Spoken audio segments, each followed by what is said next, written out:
¿no? Recuerda que no es Velasco quien propone la reforma agraria, o sea, de la reforma agraria se hablaba, es más, Belaúnde llega al poder, digamos, con la agenda de la reforma agraria. Entonces tampoco es algo como que estaba muy lejos de la discusión, ¿no? Con todos los problemas que supone una dictadura y con todo lo que supone, digamos, como la coacción a la libertad, que ya de por sí es un problema, una dictadura, ¿no? No se puede negar que el Perú era uno antes de Velasco y uno después de Velasco. Decir, Velasco era comunista, Mm. pero no, o sea, de hecho él se desmarca, en alguno de sus discursos incluso abiertamente él dice yo no me alineo a las ideas marxistas, él se pelea con sectores de izquierda bastante marcados. Muchos de los generales, recuerda que Velasco estuvo en Francia, estuvo en Estados Unidos, ¿no? Muchos de los generales de esa época, digamos, su principal preocupación era las guerrillas, ¿no? Y las guerrillas comunistas, además, ¿no? O sea, y en ese sentido, él jamás, digamos, iba a ubicarse de ese lado, ¿no?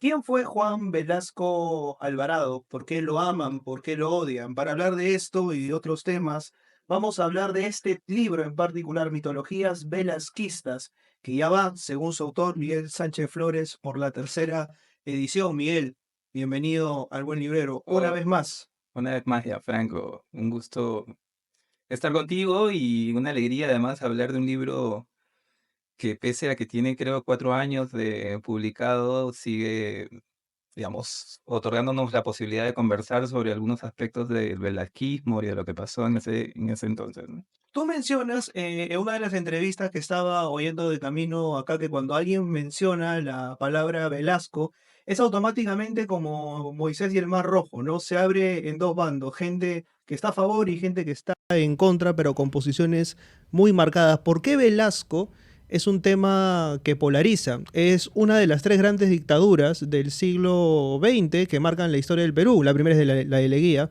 para mí, la segunda es la de Velasco y la tercera, por obvias razones, la de Fujimori, ¿no? El caso de Velasco es bien paradigmático por muchas razones, ¿no? Porque primero es una dictadura, ¿no? Que se impone en un contexto en donde por lo general las dictaduras latinoamericanas eran de derecha, ¿no? Esta se propone como una dictadura reformista, ¿no? Que incluso a las personas, digamos, de izquierda, siempre me acuerdo de lo que decía Sinesio López, ¿no? Digamos, la reforma agraria o la expropiación, ¿no? Lo ubicaba a él como un sujeto de derecha, ¿no? No podía creer que esté sucediendo eso, ¿no? Y creo que eso es una de las cosas bien interesantes en relación a Velasco, ¿no? Que es una dictadura bien particular, ¿no? No es que sea la única, ¿no? Pienso en Perón, en Nasser, en Egipto, ¿no? Eso es, por un lado, creo que algo que lo caracteriza bien, ¿no? Y lo segundo tiene que ver con su afán reformista, ¿no? Es decir, yo siempre he dicho que, o sea, con todos los problemas que supone una dictadura y con todo lo que supone, digamos, como la coacción a la libertad, que ya de por sí es un problema, una dictadura, ¿no? No se puede negar que el Perú era uno antes de Velasco y uno después de Velasco, ¿no? O sea, antes de Velasco el régimen feudal, ¿no? Esclavista, sobre todo de las personas vinculadas al campo y a la tierra, era de dimensiones inexplicables, inhumanas, ¿no?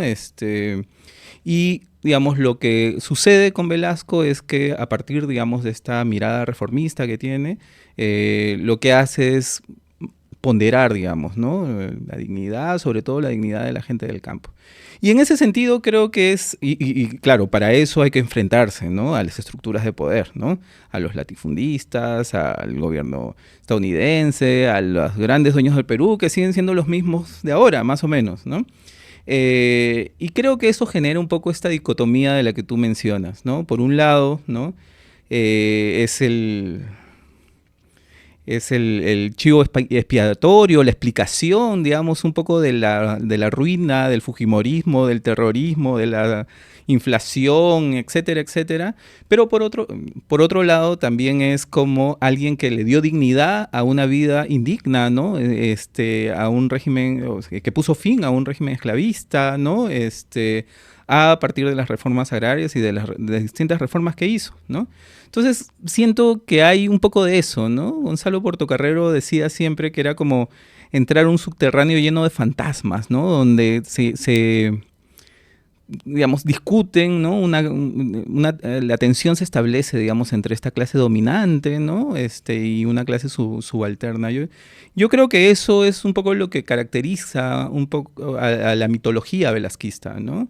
Una suerte de tensión de narrativas, ¿no? Y donde finalmente, y es un poco la lógica que hay detrás del libro, la narrativa, digamos, del libre mercado, ¿no? De la empresa privada, de la crisis, digamos, de la administración pública es la que se impuso, ¿no?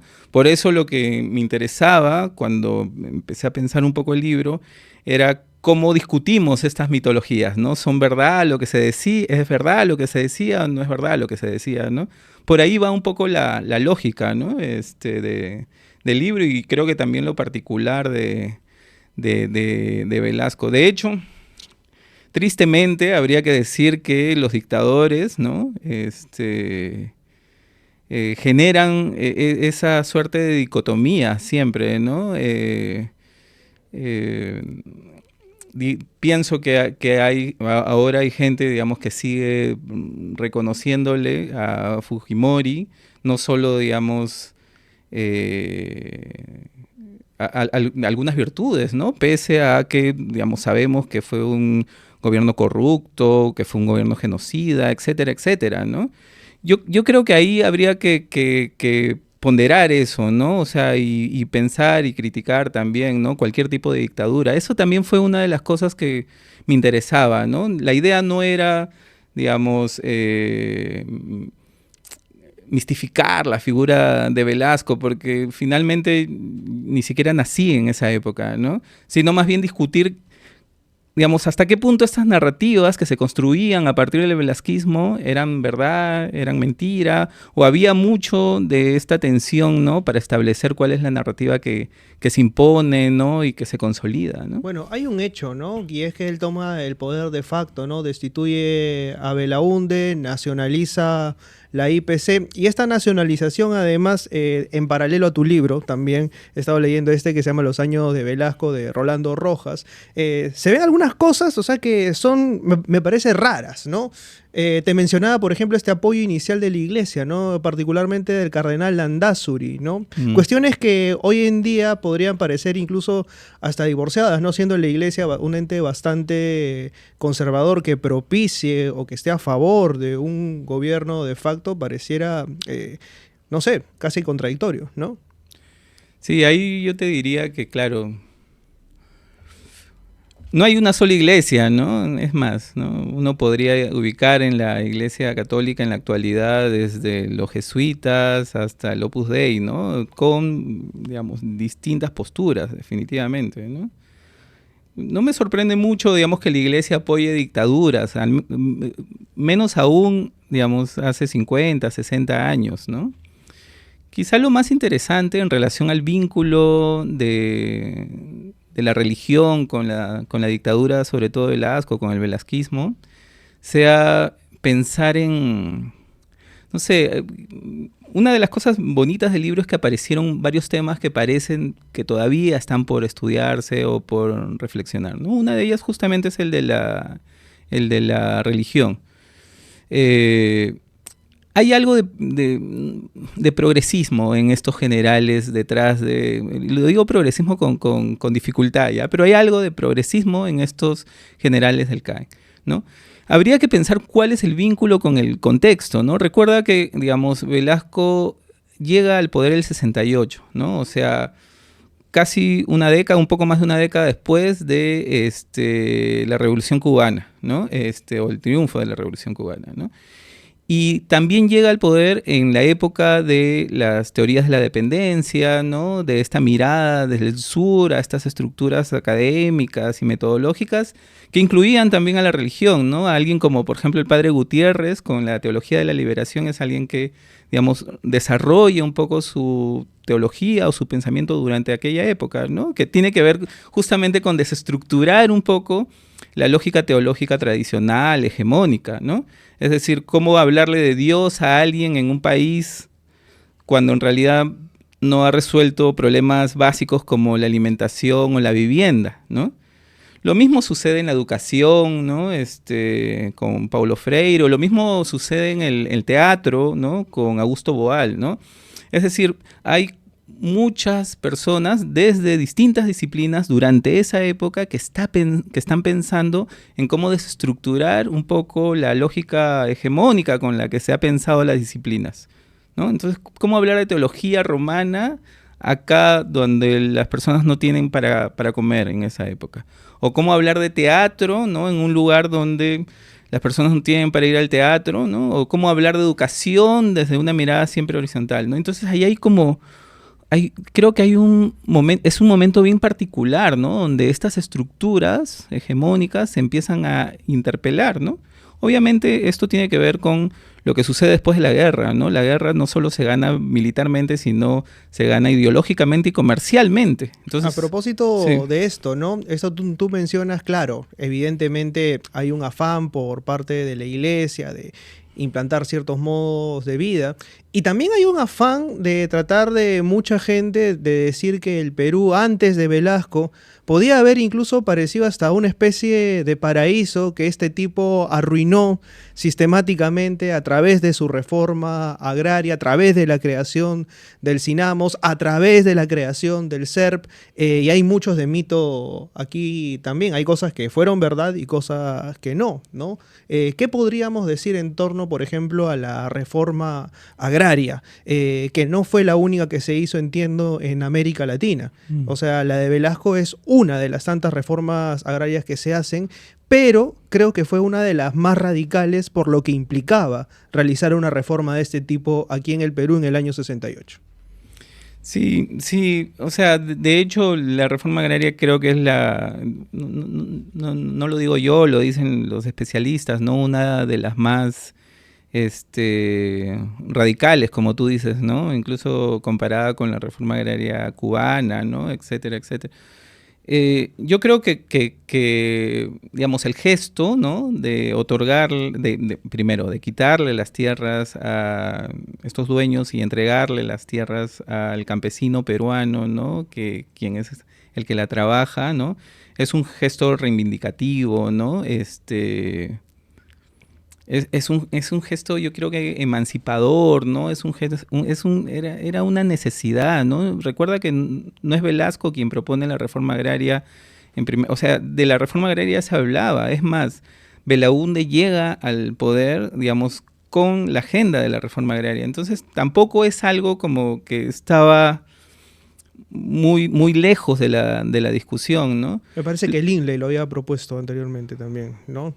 Eso En 63. lo habían propuesto. Digamos, lo que sucede es que lo que pasaba es que era una necesidad, ¿no? En relación a cómo se...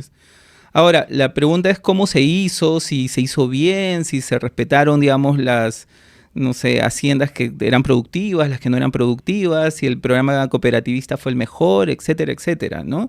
De hecho, técnicamente podríamos criticarle muchas cosas, ¿no? Pero el gesto, creo, importante de dotarle, digamos, o de darle al campesino a quien, digamos, estaba sometido en una suerte de vasallaje, de esclavitud, de régimen feudal al dueño de la hacienda, es emancipador, ¿no? Y creo que eso, digamos, permite iniciar nos permite pensar, digamos, en un cambio estructural de la sociedad peruana, ¿no? Ahora, lo que sucede es que, digamos, la reforma agraria fracasa, ¿no? Y yo creo que fracasa no solo técnicamente, ¿no? Sino porque también las fuerzas, digamos, reactivas de quienes les habían quitado esto empiezan a operar, ¿no? Para recuperar finalmente estas tierras, ¿no? Y digamos, lo que sucede es que ahora, digamos, vivimos casi en una situación parecida, ¿no? Mucho más sofisticada, ¿no? Etcétera, etcétera, pero los regímenes de explotación siguen siendo altísimos, ¿no?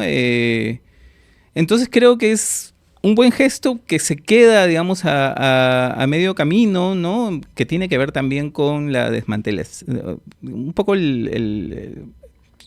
la rápida, no sé si caída, pero sí la abrupta caída del velasquismo vinculado a su enfermedad, etcétera, etcétera, ¿no? Pero yo creo que eso, otra vez, tiene que ver con desarticular, digamos, un modelo estructural que no solo tiene que ver con la tenencia de la tierra, sino tiene que ver con una cuestión también de una estructura mental, ¿no? Claro. Es decir, pasar de ser casi un esclavo a gestionar uno su propia tierra, ¿no? Creo que esa es la revolución que habría que, digamos, ponderar en el Claro, habría velasquismo, ¿no? que ponerse un poco también en contexto, ¿no? Hoy en día hablamos de tierras lotizadas, ¿no? Totalmente. Evidentemente, o sea, si yo quiero comprarme un terreno, voy, si lo adquiero al Estado o a su propietario. En este tiempo habían invasiones y estas invasiones hacían que prácticamente los gamonales se adjudican casi como señores feudales, ¿no? Y que generen este sistema gamonalista que a su vez también era esclavizante, ¿no? Sí, sí, pero sabes, pienso en que si tú en la actualidad quieres comprarte un departamento, por ejemplo, ¿no? Y no tienes, digamos, el dinero, ¿no? Como es la mayoría de personas, uno termina, digamos, hipotecándose, ¿no? Casi de por vida un departamento, ¿no? O sea, con tasas de interés altísimo, ¿no? Tú compras, digamos, un terreno o un departamento por 10 y terminas pagando 50, 60, Claro, 70, desde el lado ¿no? metafórico funciona así, pero digamos que el banco no me va a pegar un latigazo en el cuerpo, ni voy a hacer casi una parodia de 12 años de esclavitud, ¿no? Como se representaba también en los peores años, ¿no? De Estados Unidos. A lo que me refiero es, claro, o sea, esta suerte de vasallaje, esta suerte de sumisión encarnaba también una serie de abusos, ¿no? Perpetrados por el patrón, o en este caso, quien era responsable de esas tierras.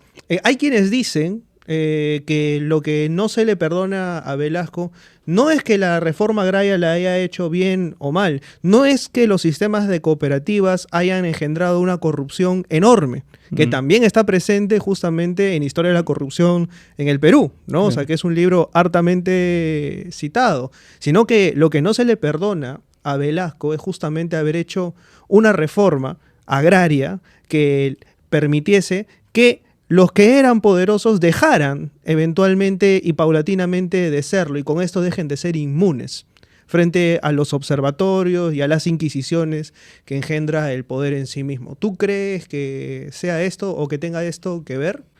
O sea, pienso en que lo que sucede a partir del velasquismo es una reestructuración de ese modelo, ¿no? Hay como una suerte, quizá la palabra más adecuada sea interpelación a ese modelo, ¿no? Y sabes, lo interesante es que eso no solo sucede, digamos, en el campo de la reforma agraria, ¿no? Sino que eso, digamos, se extiende a varios niveles, ¿no? O sea, pienso en poner al campesino peruano en el centro de la representación pictórica o cinematográfica, ¿no? Digamos, dialogar sobre la identidad, ¿no? Problematizar, digamos, ese tipo de cosas, son parte un poco de esta interpelación a este modelo colonial, ¿no? Este modelo, digamos, que lamentablemente otra vez, ¿no? Se sigue consolidando en la actualidad. Ahí es donde surge justamente la figura de Túpac Amaru, ¿no? Se reemplaza a Pizarro de Palacio, se coloca a este famoso Túpac Amaru, y se empieza una revolución cultural. Sí, también, ¿no? Sí, sí. Una revolución cultural que implica el reemplazo de antiguos símbolos criollos y reemplazarlos por una casi reivindicación indígena, ¿no? Popular indígena, además. Sí, sí, eso quizás sea lo que me acercó al velasquismo, ¿no? Una de las cosas que más me impresionaba era cómo digamos, esta vanguardia artística, ¿no? Vinculada sobre todo a estéticas no necesariamente nacionalistas o indigenistas, tuvieron tanto espacio, sobre todo en la primera época del velasquismo, ¿no? Que es desde el 68 hasta el 71, 72. Cuando se crea Cinamos, digamos, la lógica comunicativa y estética y artística cambia, ¿no? Pero incluso así, ¿no? Incluso así se hace Contacta 72, ¿no? Tenías los festivales Incarris, que eran una fiesta popular que reunía el arte de todo el Perú en el Estadio Nacional, ¿no? La producción pictórica, como tú dices, voltea a otras estructuras, a otros símbolos, encuentra, digamos, otros rostros, ¿no? Y en ese sentido, digamos, yo podría pensar que otra vez, ¿no? O sea, las reformas no solo tienen que ver con cuestiones administrativas, ¿no? Fundamentales, ¿no? Fundamentales. O sea, el gran problema quizá de la actualidad es que, digamos, tenemos un Congreso topado y las reformas son las reformas que se hacen en relación a los intereses de estos sujetos, ¿no? Y por eso, digamos, uno va al cine y no ve ninguna película latinoamericana, menos de otros lados, ¿no? Lo que sucede en esa época es que sí, ¿no? Hay una preocupación por eso, ¿no? Por, digamos, mirar, por construir, por inaugurar no solo una estética más vinculada, digamos, a la clase proletaria, para ponerle un nombre, ¿no? Sino también lo que se genera es que hay, digamos, una asistencia gubernamental, un apoyo, un empuje. Eso es incluso cuestionable, ¿no? Porque una de las cosas por las que yo empecé a estudiar el velasquismo era cómo en un gobierno velasquista aparentemente tan rígido y con una dictadura evidentemente, se filtraban, digamos, estos mensajes, estas películas, estas estéticas, etcétera, etcétera, ¿no? Y yo creo que un poco por eso, ¿no? Porque hay otra vez una suerte de vanguardia política que no se contradice con una vanguardia estética, ¿no? Una vanguardia también vinculada a la producción cultural, ¿no? ¿Velasco mató el rock? No, yo creo que no, ¿no? Como dice en el libro Fidel, o sea, no hubo Fidel Gutiérrez, que además es quizá la persona que sabe más del rock peruano en el Perú, ¿no? Como dice él, no hubo década en la que se hicieron mejores discos para él, ¿no? De rock que en el velasquismo, ¿no? Habría que pensar si el rock alguna vez fue otra vez, ¿no? Nuestro ritmo oficial, ¿no? A la vez la explosión de los Psychos, de los Shines, ¿no? Sí, de Traffic Sound, de los Yorks, ¿no? Incluso aparece We All Together en esa época. Pero a lo que voy es bien interesante eso, ¿no? Porque claro, aparentemente lo que nosotros tendríamos, o sea, ¿cuál es el mito en ese caso, ¿no? Que teníamos una sólida escena rock que se desbarata por el velasquismo, ¿no? A partir de que Velasco no le gustaba ese ritmo extranjerizante, ¿no? Sino que más bien se, digamos, priorizaban otros ritmos. Pero en realidad lo que dice Fidel es que el rock dialoga, o siempre fue, digamos, un género no multitudinario en nuestro país, ¿no?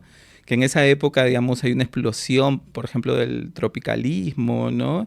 Que dialoga con el rock, ¿no? Y claro, un poco la propuesta es, si siguieron haciendo discos y se siguió, digamos, tocando, ¿no? Quizá el gran problema del rock es que, digamos, sobre todo en esa época era, digamos, una práctica bien segmentada, ¿no? Bien clase mediera, ¿no? Porque necesitabas instrumentos, eso justamente, ¿no? De eso habla también Historia de la Cumbia, el Perú de Jesús Cosamalón, ¿no? Cosamalón lo que menciona es que el desmarque justamente de la cumbia y de los ritmos tropicales viene a ser la inclusión de elementos que se usaban justamente en los ritmos más de nicho y de cultura de elite, vamos a llamarlo así, dentro de las cuales estaba el rock, como por ejemplo la inclusión de la guitarra y la inclusión del órgano, ¿no? Que es lo que hace característica a la explosión de la chicha, ¿no? De inicios de los 70 y que luego evoluciona eventualmente y tiene su explosión máxima con Chacalón y la Nueva Crema, ¿no? Pero, o sea, yo creo, y aquí es donde empezamos a ahondar sobre las mitologías velasquistas, en esta suerte de demonización que se ha hecho de Velasco, o santificación también, porque existen los dos bandos, ¿no? Hay algunas cosas, ¿no?, que se dice que Velasco hizo y que no hizo. Por ejemplo, prohibió el concierto de Santana, ¿verdad o mito?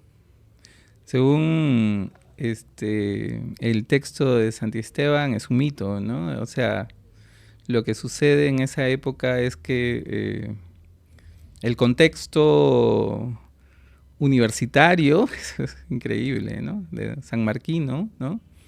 Era un contexto, digamos, políticamente muy caldeado, ¿no? Y en ese sentido, digamos, el concierto iba a ser ahí, ¿no? Y es una de las razones que expone él por la cual se cancela el concierto, ¿no? Un poco estas pugnas entre las federaciones de estudiantes, ¿no? Y también por, digamos, los medios de comunicación, ¿no? Que también lo que hicieron fue construir, digamos, otra vez, una narrativa, ¿no?, exotizante de Santana, ¿no? Entonces, en principio no lo cancela, ¿no? Sino, digamos, las condiciones coyunturales no permiten que el concierto se... ¿A qué condiciones coyunturales nos referimos, por ejemplo? Por ejemplo, estas pugnas entre grupos de estudiantes en San Marcos, ¿no? Que digamos, hicieron como que complicaron la realización de este concierto, ¿no?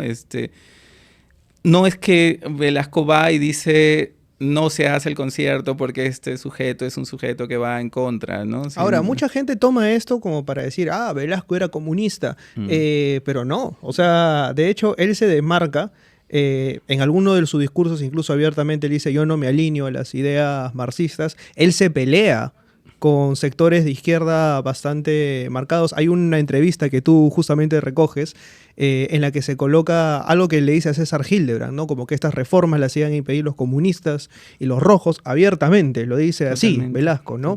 Recuerda que sí, velasquismo aparece o se consolida o llega al poder, ¿no?, como parte de estas preocupaciones que supone la Revolución Cubana. O sea, ¿cuál era la preocupación máxima de los países latinoamericanos y de Estados Unidos, obviamente, ¿no? Que esta Revolución Cubana se extienda, ¿no?, por toda Latinoamérica y que se consoliden, digamos, gobiernos comunistas, ¿no? Entonces, claro, muchos de los generales, se recuerda que Velasco estuvo en Francia, estuvo en Estados Unidos, ¿no? Muchos de los generales de esa época, digamos, su principal preocupación era las guerrillas, ¿no? Y las guerrillas comunistas, además, ¿no? O sea, y en ese sentido, él jamás, digamos, iba a ubicarse de ese lado, ¿no? Lo curioso es que tampoco se establecía como un gobierno capitalista, ¿no? Es más... Se mantuvo neutral, ¿no? O sea, no se alineó ni al bloque soviético ni al norteamericano, ¿no? A los países no alineados, ¿no? O sea, otra vez estaba más cerca de Nasser, por ejemplo, ¿no? Él decía, estamos haciendo una revolución nacionalista, ¿no? Sí, era interesante eso, ¿no? Ahora, sí, es algo que hace Velasco, es proponer una revolución educativa, ¿no? Una revolución educativa que no pasa únicamente por el uniforme único, que además lo diseña Mochagraña, ¿no? Sino también por el cambio del currículo educativo. Él propone que sea un cambio que dure más o menos unos 8 años, que creo que desde el año 73 estos cambios no se llegan a implementar del todo, sino que solamente se llegan a implementar algunos de los primeros del 68 al 71, ¿no? Que son los años en los que tú mencionas que el velasquismo pudo ejercer o tratar de hacer la mayor cantidad de reformas, ¿no? Una de ellas era justamente el currículo sociocrítico de Paulo Freire, ¿no? Un currículo sociocrítico que tampoco llegó a cuajar del todo, ¿no? Él crea el SERP, por ejemplo, ¿no? Este sindicato de educadores al servicio de la Revolución Peruana que se enfrenta también al SUTEP, ¿no? Que era uno de los sindicatos que se oponían también a las reformas de Velasco, ¿no? Evidentemente, todo lo que el gobierno revolucionario propuso se fue desmembrando poco a poco, hasta que ya en el año 80 pues no quedó absolutamente nada y se volvió al modelo anterior, ¿no? Hay dos etapas claramente marcadas, ¿no? Del 68 al 71, 72, del 72 hacia adelante, ¿no? Y un poco lo que tú dices, no es que pudo hacer las reformas, ¿no? Sino que se dio cuenta en el 72 el 71 cuando se crea Sinamos, ¿no? Que es ya un aparato, ¿no? Organizador, digamos, de la propuesta, sobre todo comunicativa, ¿no? Del velasquismo. Se da cuenta de que precisamente lo que pasaba años antes era que no había un discurso homogéneo, ¿no? Entonces piensa en que en la oficina de difusión de la reforma agraria estaba Ruiz Durán, Lauer, Adolf, Pepe Bracamonte, ¿no? Y tenían una libertad aparentemente increíble, ¿no? Alguna vez Jesús Ruiz Durán me dijo que llegó un día la jefa, que era Marta Hildebrand, y vino a como que observar qué estaban haciendo y que nadie, digamos, la empelotó, ¿no? Porque ellos tenían la libertad de ser artistas, ¿no? Y creo que el ejemplo es significativo en relación a cómo se configuró el velasquismo durante esa época, ¿no? En el 72 se da cuenta que necesita, digamos, organizar mejor este bloque, ¿no? De propuestas, y crea este organismo, que es un organismo mucho más político ya, ¿no? Que es el Sinamos, ¿no? Y lo que dices en el plano educativo, creo que apunta nuevamente a esta suerte de interpelación de la estructura, digamos, dominante. La lógica del velasquismo tiene que ver con, si no hacemos esto es interesante pensarlo, digamos, en una mirada retrospectiva o ya 50 años. Si no hacemos esto, el Perú, ¿no? Se nos va de las manos, ¿no? Se incendia, ¿no? Porque los levantamientos van a ser tantos, ¿no? Que no vamos a poder controlarlos. Bueno, Hugo Neira, que no es alguien con quien comparta particularmente ideas, claro, menciona justamente en el documental, ¿no? La Revolución de la Tierra, claro, este film de Gonzalo Benavente, que si Velasco no hacía la reforma agraria, muy probablemente Sendero Luminoso ganaba. claro. O sea, ¿tú estás de acuerdo con eso? No sé, es como... Es ponerse o sea, en el... como una novela de ficción me parece o sea, es claro, es ponerse en el plano del what if, ¿no? Claro, sí. Pero sí creo, o sea, que...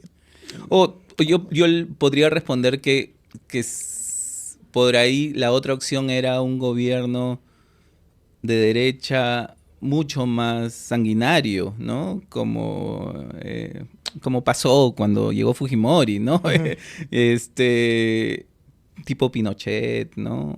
O Videla, ¿no? O sea, esa también podría haber sido una opción. O sea, el pueblo levantado, ¿no? Las revoluciones, digamos, ingobernables, ¿no? Entonces lo que se requiere aquí es una mano dura, como es el sueño de muchos en la actualidad en el Perú, ¿no?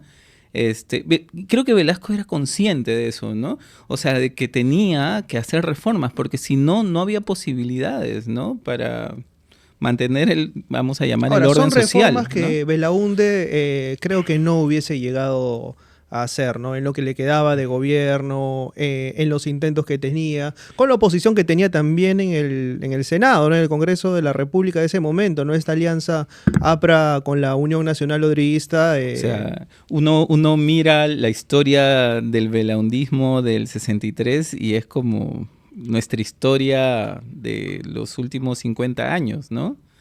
O sea, un congreso saboteador, exactamente, ¿no? Que responde a ciertos intereses, etcétera, etcétera, ¿no? Sí, o sea, requería de un aparato militar, ¿no? Digamos, Velasco fue el jefe de las Fuerzas Armadas de Belaúnde, ¿no? Y creo que ellos digamos, los militares eran conscientes, ¿no? Que tenían que hacer eso sí o sí, ¿no? No sé si hubiera ganado Sendero. Quizá lo que hubiera pasado es que hubiera habido mucha más violencia, ¿no?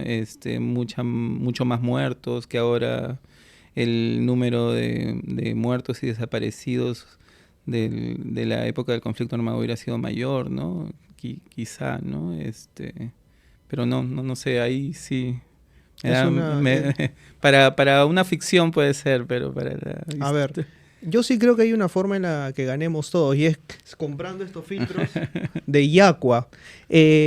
Señoras, señores, gente que me está viendo en este momento, comprando un filtro de Yaqua que además te ofrece 99% de agua limpia, o sea, tú lo colocas, enchufas esto al caño, sale agua limpia al instante, el agua que estás tomando efectivamente. Colocando uno de estos filtros y comprando uno de estos filtros estás apoyando la creación de proyectos sociales, porque Yaqua es el agua que ayuda. Yaqua, auspiciador oficial de El Buen Librero. Está bueno financiar proyectos sociales, ¿no? Contrario a lo que algunos podrían opinar, ¿no? Sobre todo algunos en este congreso. Algunos congresistas, claro. Sí. Algunos que son pollitos en fuga. Sí. Hablando de fugas, hay alguien que no necesariamente se quería fugar, pero que fue fugado, ¿no? En tiempos del velasquismo, y fue nuestro queridísimo tío Johnny. Sí, ese texto de Ana Kant, ¿no? Que además debe ser una de las mayores especialistas en todo lo que se refiere a la reforma agraria. No, ella tiene un libro buenísimo, ¿no? En el IEP, que se llama La Revolución de los Arrendires, ¿no?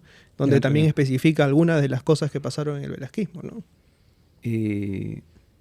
Lo que ella hace es acercarse a la familia, ¿no? El gran tío Johnny, y preguntar lo que pasó, ¿no? Y no lo expulsan, ¿no? Un poco a partir de lo que ella desarrolla en el artículo, ¿no? Sino él decide irse a Ecuador, ¿no? Un poco, digamos, por las presiones que sin duda existían, ¿no? En relación digamos, a todo lo que se transmitía en televisión, ¿no? Pero no es que lo hayan... El mito era... Lo expulsaron porque un niño hizo porque hizo un chiste a un niño que comía carne y dijo, entonces tu papá es militar, ¿no? Ese es un poco lo que estaba detrás. Bueno, ¿no? Era muy fácil, ¿no? Y es muy fácil hacer fake news, ¿no? En torno a eso, porque no hay manera de comprobarlo, salvo que encuentren el programa y demás, ¿no? Ese archivo, pues, no está. Sí. ¿Sabes? Yo estoy pensando mucho en cómo últimamente se disputan las narrativas, digamos, todo es un terreno de disputas, ¿no? Pero también, digamos, el terreno de disputas tiene que ver con la historia oficial, ¿no? Y claro, la historia oficial nos ha contado algo sobre el velasquismo, ¿no? Y se han construido muchos mitos, eso no debe ser gratuito, ¿no? Porque, digamos, el mito se establece a partir de la reiteración, ¿no? Popular, ¿no? Y se consolida finalmente, ¿no? Y creo que una de las cosas, sobre todo en la última etapa de Morales Bermúdez, que hace, digamos, el gobierno revolucionario de las Fuerzas Armadas, esto no lo digo yo, también lo dicen algunos especialistas, desmantelar, digamos, toda la memoria histórica, ¿no? Y no solo histórica, ¿no? La memoria, ¿no? Por ejemplo, pasó eso con las películas, ¿no? Y creo que hay un poco de eso también. ¿Cómo consolidas una narrativa? Desmantelando la historia, ¿no? Corroyendo la historia. No solo construyendo mitos, ¿no? Sino también destruyendo, digamos, evidencias. Y creo que mucho de eso pasa, ¿no? Es como hicimos en este lugar, hicimos una biblioteca donde están nuestros diarios, nuestros registros, todo lo que quisimos hacer en esto, ¿no? Entonces viene alguien que te quita el lugar y dice, voy a construir otra historia, ¿no? Este sujeto no quiso hacer eso, sino lo otro. Pero para consolidar eso necesita destruir toda la biblioteca, necesita también, ¿no? Y creo que hay mucho de eso, ¿no? El contragolpe de Morales... al velasquismo. ¿El contragolpe de Morales Bermúdez crees que logró hacer en parte eso? Yo creo que sí, sí, sin duda, ¿no? Prepara un poco el el terreno para lo que posteriormente es, digamos, quizá las dos peores décadas, ¿no? No sé, ya, no sé cuáles son las peores, pero una de las peores décadas de nuestra historia, ¿no? Como Dostoyevsky, ¿no? Memorias del subsuelo. El subsuelo es el límite. Totalmente, ¿no? O sea, todo lo que supuso el primer gobierno aprista y todo lo que supuso esos 10 años fujimoristas, ¿no? Eso es como que es como la degradación total, ¿no? De la sociedad. Y lo que vimos ahora creo que tiene que ver con eso, ¿no? Y en ese sentido, yo sí soy muy crítico también con el velasquismo, ¿no? En relación a precisamente eso, ¿no? O sea, que todo el aparato reformista finalmente condujo a la degradación, ¿no? Bueno, algo tienen en común las dictaduras y es el autoritarismo, ¿no? Las medidas arbitrarias. Si bien es cierto, una de las personas que se menciona en el libro dice que no reconocía necesariamente en Velasco rasgos autoritarios, sí menciona, en cambio, que sí era una persona que toma medidas arbitrarias. ¿Cuál podría ser la diferencia entre alguien autoritario y alguien que toma medidas arbitrarias? No sé, yo sí creo o sea, la estructura militar es una estructura autoritaria, ¿no? O sea, quieras o no, digamos, yo tuve la mala suerte de estudiar en un colegio que tenía educación premilitar y hasta el desorden estaba atravesado por la orden, ¿no? Rompan filas, ¿no? Era una orden, ¿no? Otra vez, ¿no? Yo creo que de hecho, o sea, uno de los puntos más criticables del lasquismo tiene que ver con la expropiación de los periódicos, de los diarios, de la prensa, ¿no? O sea, creo y la que represión también, ¿no? O sea, en el último totalmente, año, sí. o sea, esta huelga policial donde mueren 86 personas, Totalmente. es un rasgo de autoritarismo y de represión que creo que no está en duda. Totalmente. Yo creo que eso, al menos desde mi lado, en relación al libro, siempre lo quise dejar claro, ¿no? Otra vez, ¿no? O sea, la intención no es mistificar la figura, no es ensalzar la figura de Velasco, que en estricto fue un dictador, y un dictador siempre es algo nocivo, digamos, ¿no? Si no quiero discutir las narrativas en tensión a partir del velasquismo, ¿no? Que finalmente han consolidado y han posibilitado para mí, ¿no? Muchos de los males actuales, ¿no? O sea, la Constitución del 92 lo que permite es entregarle el país al mejor postor, ¿no? Y es un mejor postor que le entrega, que no solo ve por sus intereses, sino por los intereses de la clase gobernante. Recuerda, digamos, una de las primeras cosas que se hicieron fue entregar la telefonía a una empresa por 20 años, ¿no? Abrir el mercado. La narrativa de lo público como algo necesariamente negativo es algo que se ha consolidado, ¿no? Uno dice estatizar o esa empresa tiene que ser del... Miren ahora lo que está pasando con Petroperú, ¿no? Que es precisamente una empresa que se crea en el velasquismo. O sea, lo que hay es una...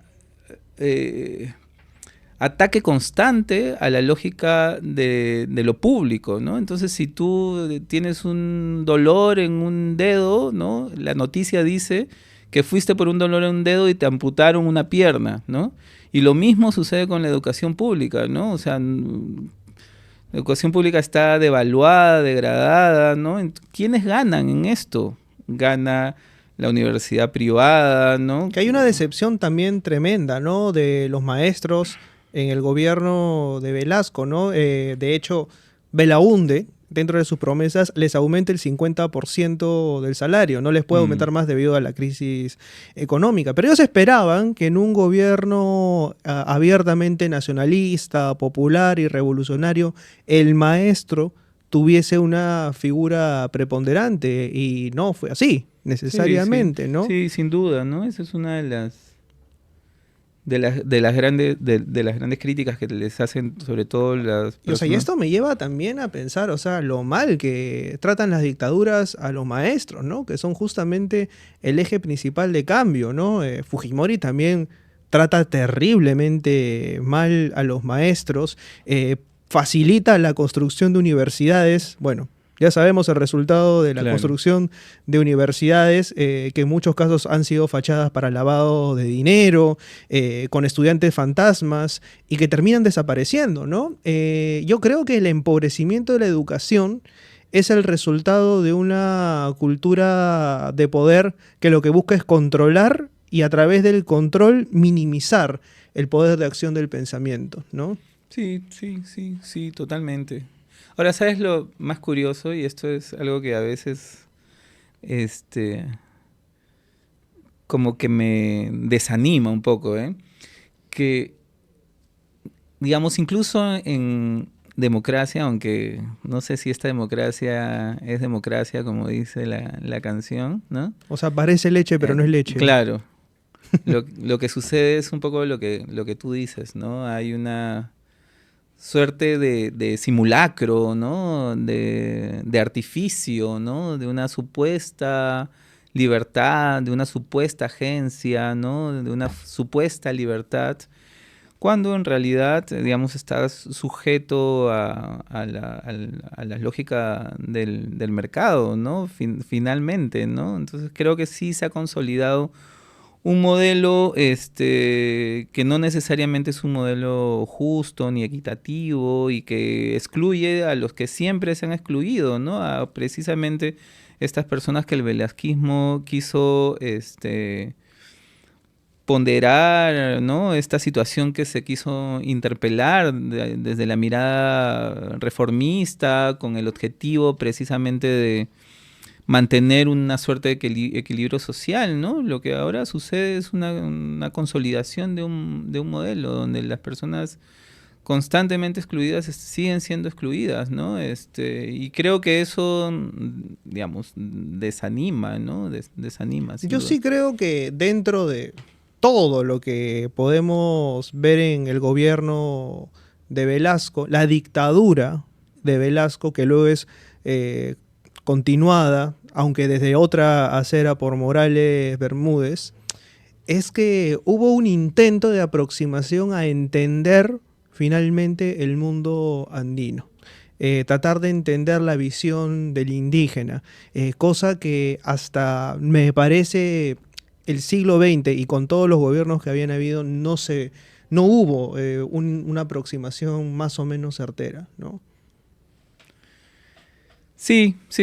Otra vez habría que pensar cuál era digamos, el objetivo que había detrás, digamos, ¿no? Pero otra vez, o sea, no hay que olvidar que el Perú antes de Velasco era un Perú donde el régimen de la tierra era un régimen esclavista, ¿no? Y que y donde una mujer, un hombre, un niño, campesino del Ande no podía entrar en un restaurante a comer algo, ¿no? Quizá ahora esas exclusiones se han sofisticado, ¿no? Se reserva el derecho a admisión, etcétera. Antes eran más crueles, ni más duras, ni mucho más claramente excluyentes, ¿no? Creo que eso, digamos, es algo que habría que sí reconocerle no digo Velasco, al velasquismo, ¿no? Sin duda habría que reconocer. Sin embargo, una dictadura es una dictadura, ¿no? Yo siempre recuerdo a este cantante Jorge Drexler, ¿no? Él dice que a él siempre le fue difícil bailar, ¿no? Y que ha estado preguntándose por qué le era difícil bailar. Y él ha encontrado que, digamos, sobre todo su infancia, su adolescencia, su juventud, la vivió en dictadura, ¿no? Como todos los latinoamericanos digamos, de más de 50 o 60 años. Y que él sentía que esta estructura era una estructura que incluso se colaba en la epidermis, en los cartílagos, ¿no? Y esa figura me parece bien interesante, ¿no? Porque es una una dictadura finalmente te atrofia, ¿no? Te ralentiza, ¿no? Te somete, ¿no?